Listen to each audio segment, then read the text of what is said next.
Well, I obviously needed experience because we did lose some key pieces. But if I'm being honest, my priority was making sure that we're bringing players that were locked into me as a head coach, and to what my goals were for this program, and then players that just love the game of basketball. What did Alex Simmons say after her team's first official practice of the summer?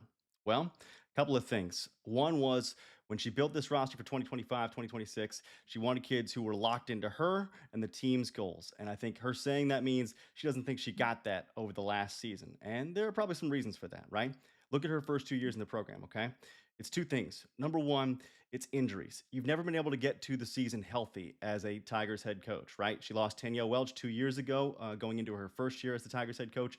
Last year, she loses Destiny Jackson. She loses Allie Hollifield. Didn't have Taylor Barner because she was out after an injury suffered in high school.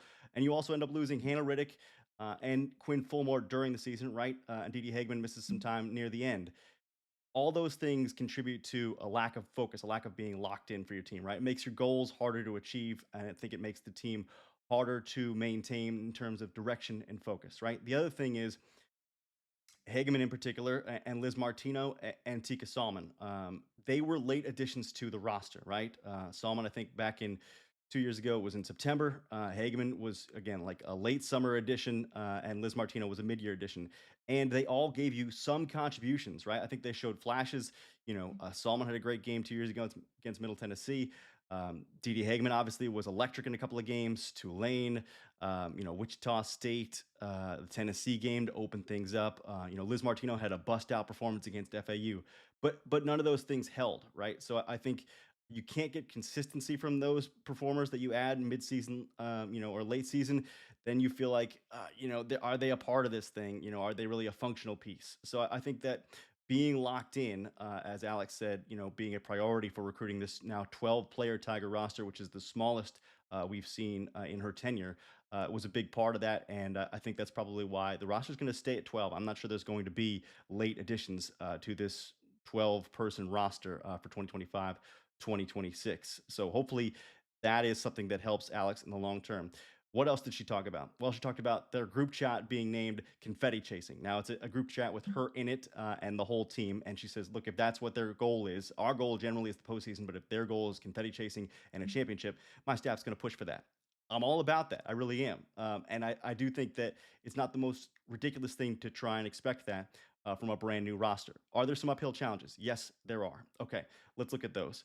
One is you look at the past three American Athletic Conference championship tournament champions, right? Um, USF this past year, Rice the year before, East Carolina the year before that. What do those teams have in common? Well, none of them won the regular season title. Okay, that is worth noting. But they had some things that these Tigers don't have. This year's USF team had one, two, three, four, five players returning from last year's team that all averaged at least 19 minutes a game this year. Two of them scored in double figures, and they added some impact transfers. Two of them, Mamadou Dembele, Inez Piper, both who averaged at least 16 minutes a game. Remember those two numbers, okay? 2 years ago, Rice wins this tournament, right?